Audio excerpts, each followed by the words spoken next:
Hi, this is Nick from Anxiety Coaching. Today, I share with you strategies for over 50s and experiencing anxiety. Brain chemistry shifts after 50, increasing worry susceptibility, but you can rewire it. Try these proven strategies.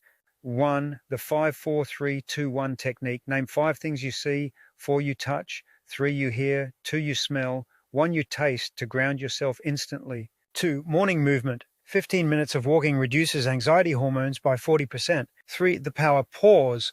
Press your thumb to each fingertip while breathing deeply to activate your calm response. 4. Progressive muscle relaxation before bed. Tense and release each muscle group from toes to head.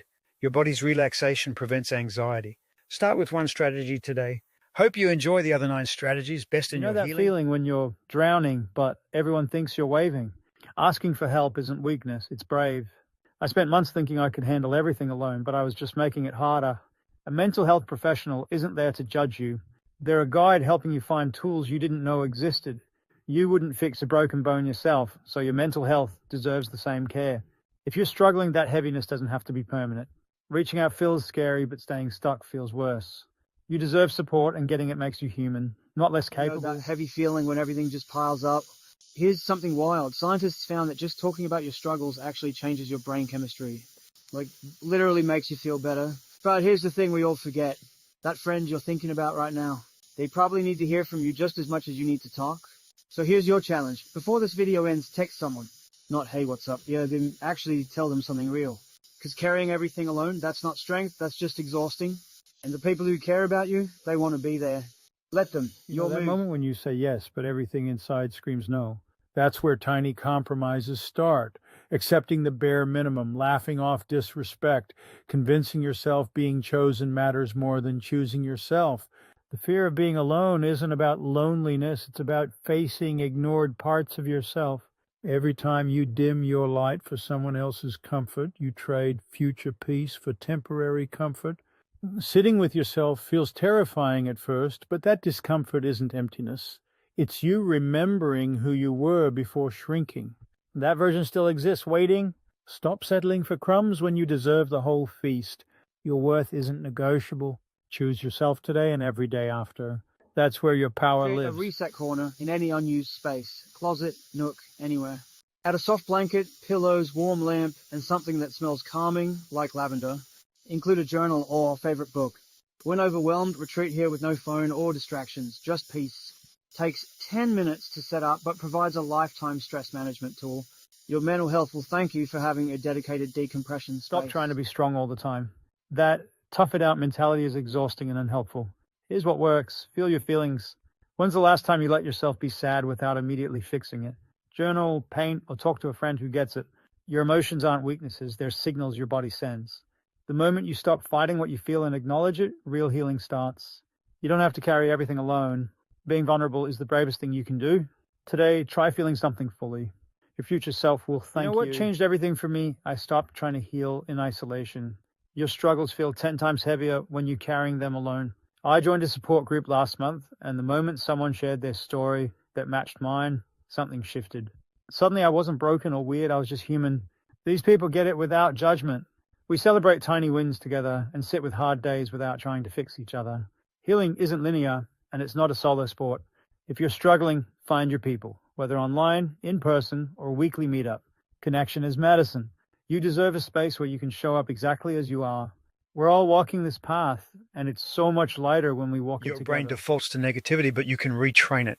When self-doubt strikes, write down the negative thought. For example, I'm terrible at my job. Then counter it with facts. For example, I completed 3 projects this month. My boss thanked me yesterday. You're replacing fiction with evidence. Treat self-doubt like a debate opponent. Challenge it with proof. Write it down. Make it visual. Do this for 2 weeks and rewire your thought patterns. Stop letting your brain bully you. You have the receipts to prove it wrong. Knowledge is your superpower when dealing with anxiety and depression.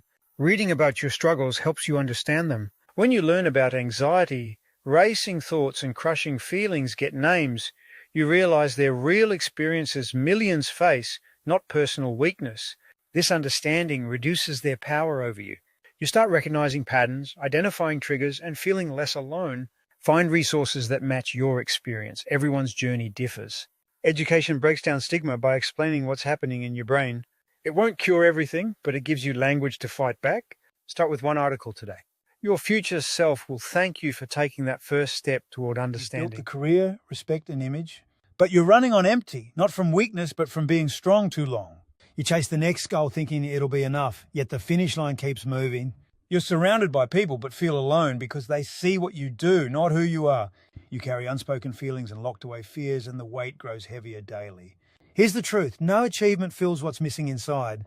Real strength is admitting when you're falling apart, not holding it together. You don't need another win. You need to stop running and face what you've been avoiding, the version of you beyond the performance. That's where freedom Your lives. best ideas come when your ego quiets down. When daydreaming or waking, solutions appear naturally. But the moment doubt and fear kick in, they vanish. Your ego blocks brilliance like a friend talking over everyone at dinner. Real magic happens in the quiet space between thoughts where your mind can breathe. Next time you overthink, pause and let your mind wander. Stop trying to control everything. Your dreams and intuition aren't distractions, they're directions. Your ego is just background noise. Turn down the volume and watch what happens. Ever notice how fighting something makes it stronger? I spent years trying different strategies, ignoring every sign. Nothing worked. Then I realized what we resist persists. I was the problem, not from lack of effort, but from forcing it. The breakthrough came when I stopped fighting. Instead of running from discomfort, I observed it like a scientist without judgment. That's when everything shifted. Breaking old patterns isn't about willpower, it's about letting go.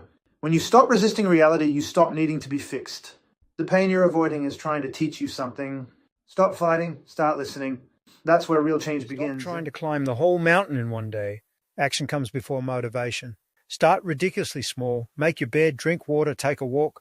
Your brain loves winning, and each tiny task releases dopamine. These small victories stack up and create momentum. It's like pushing a boulder. The hardest part is getting it moving. Stop waiting for the perfect moment. Pick one small thing right now and do it. Watch how that tiny action snowballs into something bigger. That moment when everything clicks, when you finally understand your reactions, that's healing. You don't have to do it alone.